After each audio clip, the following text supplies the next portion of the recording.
క్రొత్త నిబంధన విశ్వాసులమైన మనకు పథ్యం ఏదన్నా ఉందంటే పాపమే మన పథ్యం. దాన్ని మాత్రం మనం జరిగించకూడదు.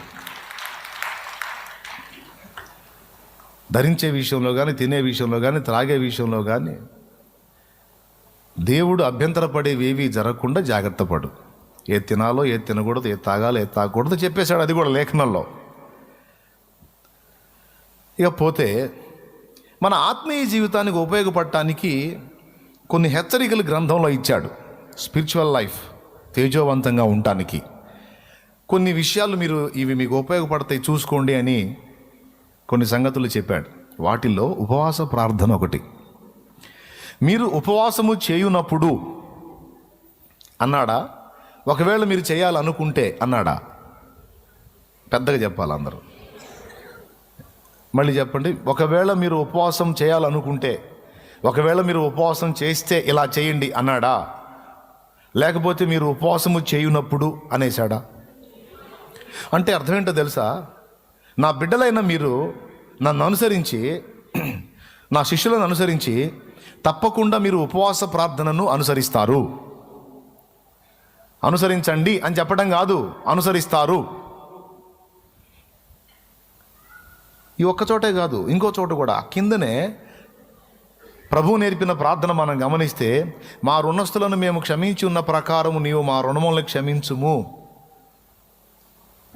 అనిపించాడు. మేము క్షమించున్న ప్రకారం మమ్మల్ని క్షమించు. నాకు డౌట్ ఏసయ్యా, క్షమించున్న ప్రకారం మమ్మల్ని క్షమించంటే కొంతమందిని మేము క్షమించమే, అప్పుడు ఆ ప్రకారం మమ్మల్ని కూడా క్షమించవా? అందుకని నేను కొంచెం అదనంగా కలుపుకున్నా, క్షమించే బుద్ధిని మాకు ప్రసాదించి మా అపరాధాలు నీవు కూడా క్షమించయ్యా అని. కానీ వాస్తవంగా ఇతరుల అపరాధములను మేము క్షమించిన ప్రకారము మా అపరాధాలు మీరు క్షమించండి అనిపించాడు. ఎందుకు తెలుసా? నా బిడ్డలైన మీరు ఖచ్చితంగా క్షమిస్తారు, క్షమాగుణం కలిగి ఉంటారు. అలా ఉంటేనే నా పిల్లలు. స్తోత్రం. అలా ఉంటేనే నా బిడ్డలు మీరు, అలా ఉంటేనే నా శిష్యులు మీరు. క్షమించే మనసు నీకు లేనప్పుడు నీవు నన్ను వెంబడించు వాడివి కావు. నువ్వు నిజంగా నన్ను వెంబడిస్తే నేను నిన్ను క్షమించిన ప్రకారం నువ్వు కూడా క్షమించాలి. ఒక్కొక్కళ్ళు వాళ్ళ పట్ల ఎవరన్నా తప్పు చేస్తే అస్సలు క్షమించరు. పైగా ఎవరన్నా ఒకళ్ళు తప్పుచ్చుకొని కొంచెం వాళ్ళని అర్థం చేసుకొని కొంచెం క్షమించండి అన్నారు అనుకో, ఏంటి క్షమించేది నీకు తెలుసా? నాకు ఆ ఒక్కటి విషయం మాత్రం చెప్పొద్దు, నాకు అది మాత్రం చెయ్యను నేను అనేస్తారు. ఏదో ఒక పొరపాటు వాళ్ళ ఎడల జరిగిస్తే వాళ్ళని ససేమిరా క్షమించరు.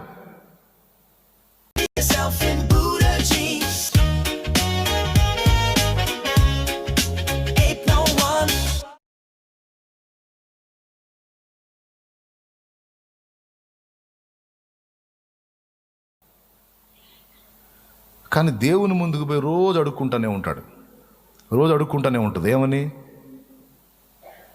అయ్యా నా దోషాలన్నీ క్షమించయ్యా, నా పాపాలన్నీ మన్నించయ్యా అని రోజు అడుక్కుంటూనే ఉంటాను. దేవుడు అంటాడు, నీ అన్నీ క్షమిస్తా కానీ మరి నువ్వు క్షమించావా అని అడుగుతాడు. నువ్వు క్షమించావా? ఎవ్వడి పట్ల నువ్వు ద్వేషం లేకుండా, పగ లేకుండా, వ్యతిరేకత లేకుండా, క్షమించలేని స్థితిలో ఉండకుండా నువ్వు ఎలాగైతే అందరినీ క్షమించి అందరినీ ప్రేమించి ఫ్రీగా ఉంటావో నేను కూడా నీ విషయంలో అలా క్లియర్గా ఉంటా. ఎవరి మీదనన్నా పెట్టుకున్నావా నీ లిస్ట్ ఉంటుంది ఇక్కడ అంటాడు ఆయన. స్తోత్రం చెప్పు.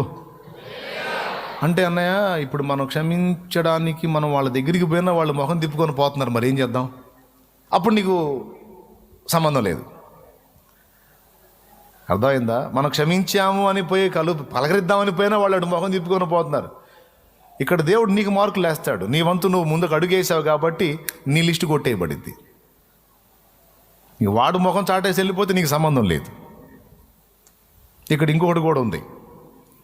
అవతల వాడు క్షమించబడాలి నీ చేత, మంచిదే. అయితే ఇక్కడ ఇంకొక ట్విస్ట్ కూడా ఉంది. చాలామంది దీన్ని గుర్తించరు. వాడు క్షమించమని అడగాల, అడిగిన వాడిని నువ్వు తప్పకుండా క్షమించాలా. వాడు అడగకపోయినా ఇదిగో నీ క్షమించేసేలే అనకూడదు.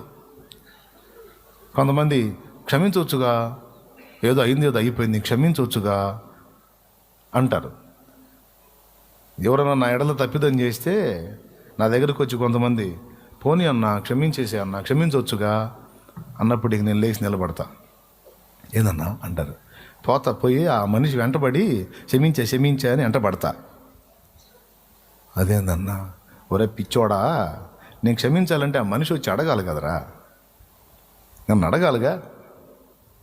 నేను కూడా దేవుని దగ్గర పోయి అడుక్కుంటున్నానరా క్షమించమని.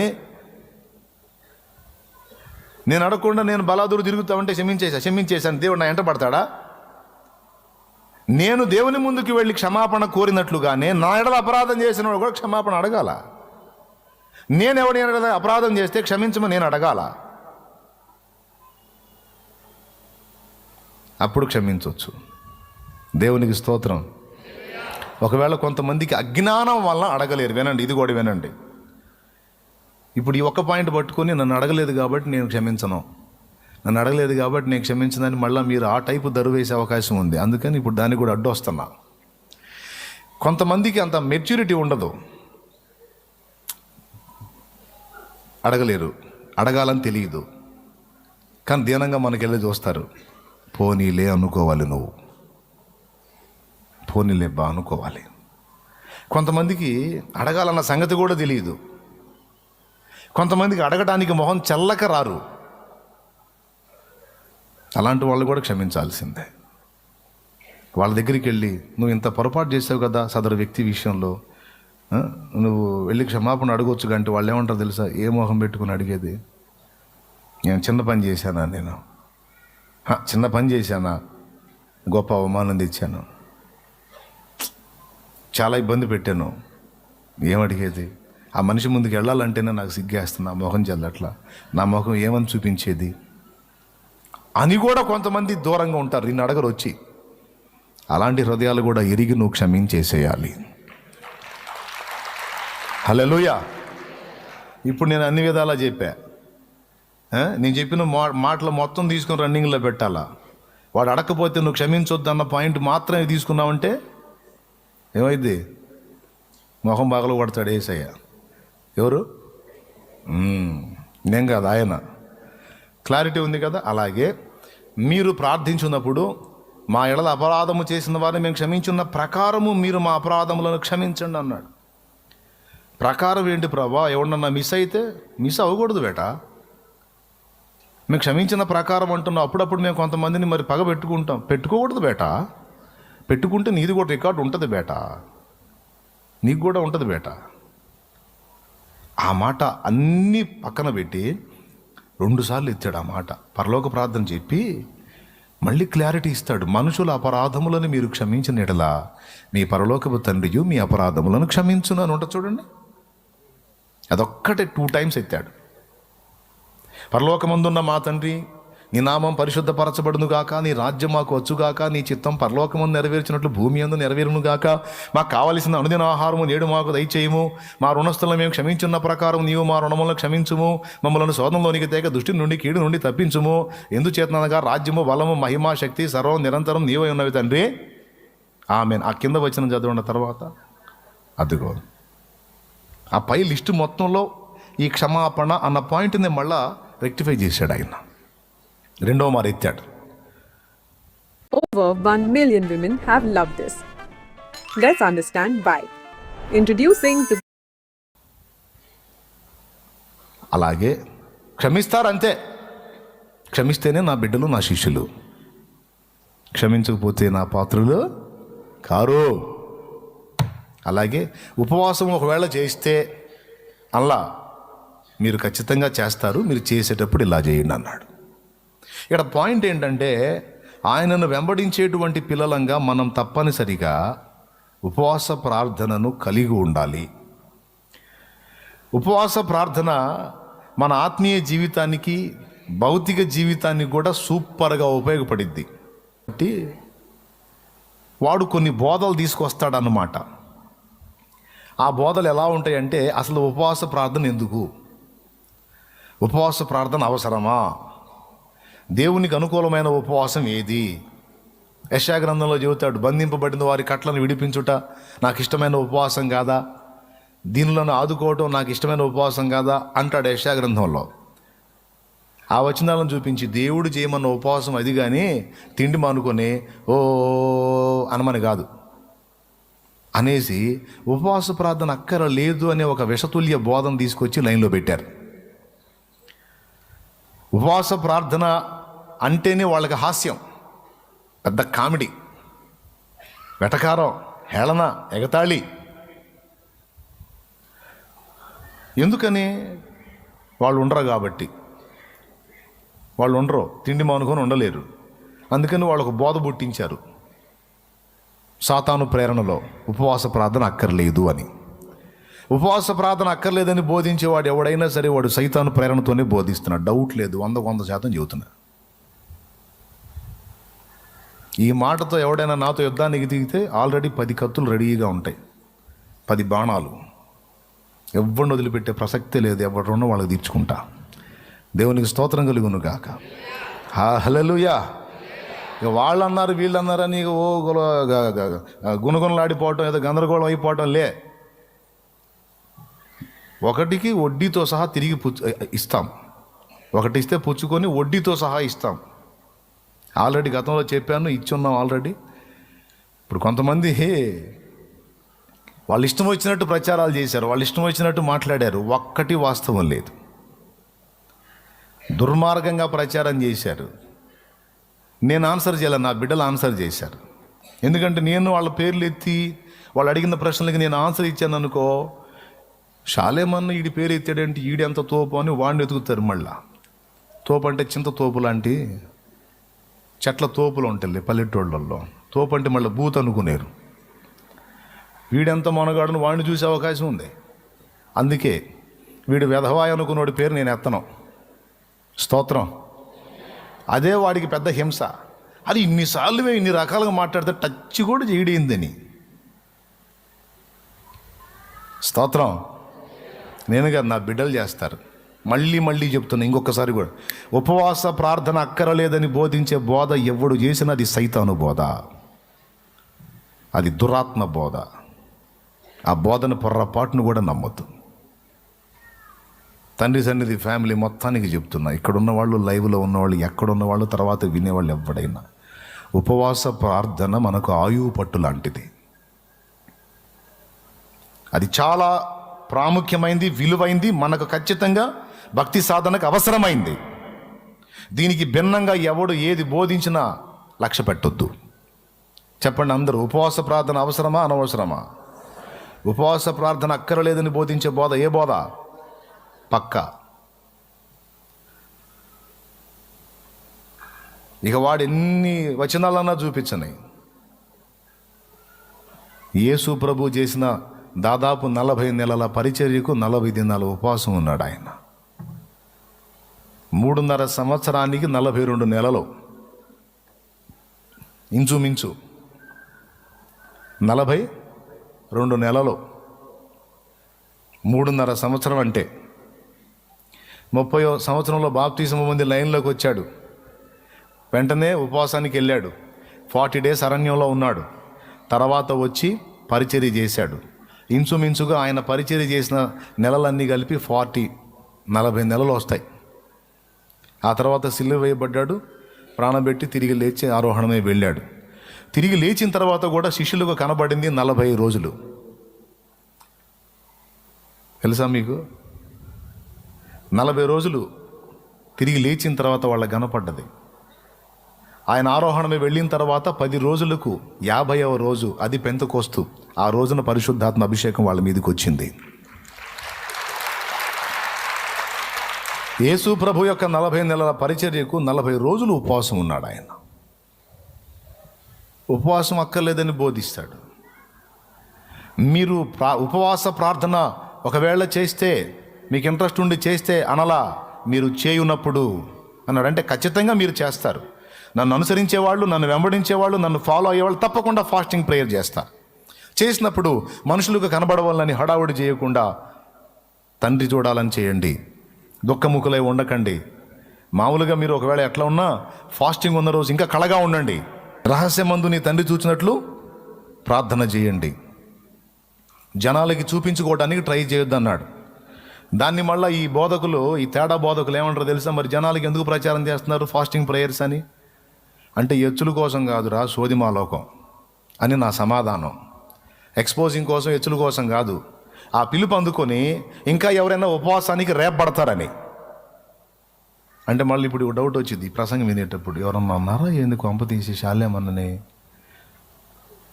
నన్ను ఎవడ అనలా అంటే వదిలిపెట్టే ప్రసక్తే లేదు.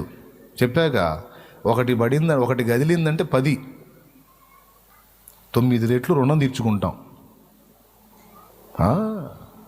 అమ్మ లేకపోతే మామూలుగా మాటినరో.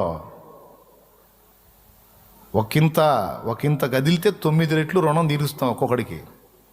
దేవునికి స్తోత్రం కలుగును గాక. ఆత్మీయ బిడ్డలను అన్ని విధాలా సిద్ధం చేశా, యుద్ధానికి కూడా రెడీ చేశా. వెనక్కి తగ్గే ప్రసక్తే లేదు. స్టార్టింగ్లో చూసాం సెన్సిటివ్గా, ఒకటి జోలి ఎందుకులే మనకని. నేను ఒకటి జోలికి పోను. వస్తే మాత్రం ఇక వాడు మళ్ళీ చరిత్రలో గుర్తుపెట్టుకోవాలా. తండ్రి సన్నిధి అన్న, షాలేం రాజు అన్న. దేవునికి స్తోత్రం కలుగును గాక. హల్లెలూయా. మళ్ళీ నేనేం చేయను, దేవుడే చేస్తాడు. ఆయన కార్యాలు ఆయన చేసుకుంటాడు. నేను మౌనంగా దేవునికి ప్రార్థన చేసుకుంటాను. చూడు తండ్రి, నన్ను ఎంత అన్యాయంగా మాట్లాడుతున్నారు అని. రేపే వాళ్ళని రేపుతాడు, మాట్లాడించే వాళ్ళ చేత మాట్లాడిస్తాడు. ఎవడికి జరగాల్సిన న్యాయం వాడికి జరిగింది. హల్లెలూయా, హల్లెలూయా. అది ఎందుకు ఇట్లా తయారయ్యావు శాలేమన్న? అసలు నువ్వు అసలు ఏంది ఇంత బరి తెగించేవేంది అని ఒకవేళ మీకు డౌట్ వచ్చిద్దేమో. అడగండి. అడిగారా అంటే అడగాలనే ఉన్నారన్నమాట. వద్దా? అడగొద్దా? అట్టేం లేదా? Thank you. దానికి కూడా ఒక సమాధానం చెబుతా, ఎందుకు ఇట్లా తయారయ్యాననేది. పెద్దోళ్ళు ఒక కథ చెబుతారు. ఒక ఎగ్జాంపుల్. ఒక ఊరు ఉందంట. ఊరు బయట ఓ పొట్ట ఉందంట. పొట్టలో పాము ఉంది. ఏముంది?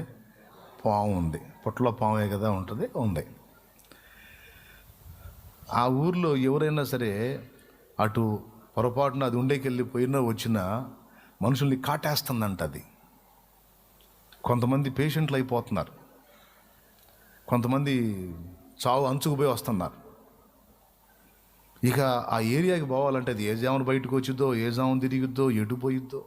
దాని దెబ్బకు హడలెత్తి ఎవడు బోట్ల దానికి వెళ్ళి. స్తోత్రం. బోట్ల ఇక అది ఉన్న ఆ ప్రాంగణం మొత్తం ఎవడు ఎంటర్ అవ్వట్లా. సరే ఊరోళ్ళంతా కలిసి అక్కడ ఉండే ఒక తపస్వికి చెప్పారంట. తపస్వికి అంటే ఒక జ్ఞానవంతుడైనటువంటి ధ్యాన వ్యక్తికి, ధ్యానం చేసుకునే యోగికి చెప్తే ఆయన రోజు ఆ పాముతో మాట్లాడాడంట. నేను ముందే చెప్పా ఒక ఎగ్జాంపుల్ అని. పాముతో మాట్లాడాడు, ఇదిగో నువ్వు ఏదో నీ టైంలో నువ్వు అంత తిరిగి తిని నువ్వు వెళ్ళిపోవాలి. ప్రజలు తిరిగేటప్పుడు నువ్వు తిరగటం, వాళ్ళు నేను తొక్కినా లేకపోతే నీ దగ్గరికి వచ్చినా బోసగొట్టి కాటేయటం, ఇది క్షేమకరం కాదు. దేవుడు కూడా మెచ్చడు దీన్ని. కొద్దిగా నువ్వు కాటేయటాలు, మనుషుల మీద అటాక్ చేయటాలు మానేసేయి అన్నాడట. మానేసే అన్నాడు, కాటేవాక అన్నాడు. అంటే మనవాళ్ళు అడుగుతుంటారు కదా, శాలేమన్న ఏంది పోరాటం అంటాడు, లేవాలంటాడు, మనం నడుం కట్టాలంటాడు, ఎదిరించాలి, ప్రశ్నించాలంటాడు, అవసరమైతే న్యాయస్థానాన్ని ఆశ్రయించాలంటాడు, అవసరమైతే రోడ్డు అయినా ఎక్కాల్సిందే అంటాడు. ఎవడైనా మాట్లాడిన వాడిని వదిలిపెట్టరు, ఎవరన్నా కదిలిస్తే వాటికి రుణం తీర్చుకుంటారు. అసలు ఎందుకు అనే ప్రశ్నకి సమాధానం మీకు కూడా ఉపయోగపడింది. సరే ఇక ఆయన చెప్పాడు కదా, పెద్ద ఆయన గౌరవనీయమైన వ్యక్తి చెప్పాడు కదా అని ఇక అది మనుషుల్ని కరవటం మానేసింది. ఇక ఎవరు ఏం చేసినా అది సాధుమూర్తి అయిపోయింది. ఇక ఏం మాట్లాడటల్లా, ఇక సాధుమూర్తి అయిపోయింది. అయిపోయేసరికి ఇటు దేశాటనికి పోయాడు, చెప్పినోడు దేశాటనికి పోయాడు. తిరిగి అదే బాటలో రావాలా. తిరిగి వస్తున్నాడు, లోపల ఉంది పాము. వచ్చి పలకరింపుగా పిలిచాడు, ఏంటి ఎట్లున్నావు, బాగున్నావా, నేను చెప్పినట్టు నువ్వు సాధువు అయిపోయావా, దాడి చేయటం మానుకున్నావా అని కేకేస్తే అది లోపల నుంచి రావట్లా. ఆగాడు, ఏమైంది, ఎందుకని రావట్లేదు, ఏం జరిగింది నీకు అంటే చాలా ప్రయాసతో కొస ప్రాణంతో బయటకు వచ్చింది. ఒళ్ళంతా తూట్లు తూట్లు తూట్లు తూట్లు తూట్లు తూట్లు అయిపోయి ఉంది. ఎందుకు తెలుసా, అది కాటేయట్లేదు, అక్కడ తిరుగుతున్న ఎవరిని ఏమంటల్లా. ఈ సంగతి జనానికి తెలిసింది. ఇక పెద్దోళ్ళు పిల్లలు అందరూ దానికి రాళ్ళు వేయటం మొదలుపెట్టారు. ఎందుకంటే ఇంక అది ఏం చేయట్లా, కరవట్లా. ఇక అందరూ దాన్ని ఇష్టం వచ్చినట్టు ఆడుకోవటం మొదలుపెట్టారు. పిల్లలైతే మరీ ఎక్కువ, ఏది రే అసలు ఏమట్లేదు ఏంది అని పుల్లలు తెచ్చి పొడిసి రాళ్ళు తీసుకొని కొట్టి దాన్ని ఒళ్ళంతా తూట్లు తూట్లు తూట్లు తూట్లు చేసి పడేశారు. చేస్తే ఒళ్ళంతా పచ్చడయ్యి ఇటు తిరిగి వచ్చేటప్పటికి గందరగోళం అయిపోయి ఉంది. ఏంది ఇలాగ అయిపోయావంటే దీనికి కారణం నువ్వేగా మరి. కరవద్దంటివి, దాడి చేయొద్దంటివి, నేను నా పద్ధతి మానుకుంటే నాకు జరిగిన సన్మానం ఇది అంటే అప్పుడు ఆయన నవ్వి ఒక మాట అన్నాడంట, ఓసే పిచ్చి మొహమా, కరవద్దని నేను అన్నాను కానీ బొసగొట్టొద్దు అన్నానా? అర్థమైందా, కాలేదా?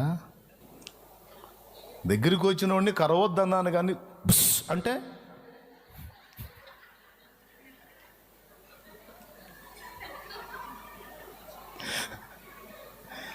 స్తోత్రం, హల్లెలూయా. కాబట్టి కరవం కానీ మా బస మాత్రం కనపడింది. దేవునికి స్తోత్రం, హల్లెలూయా.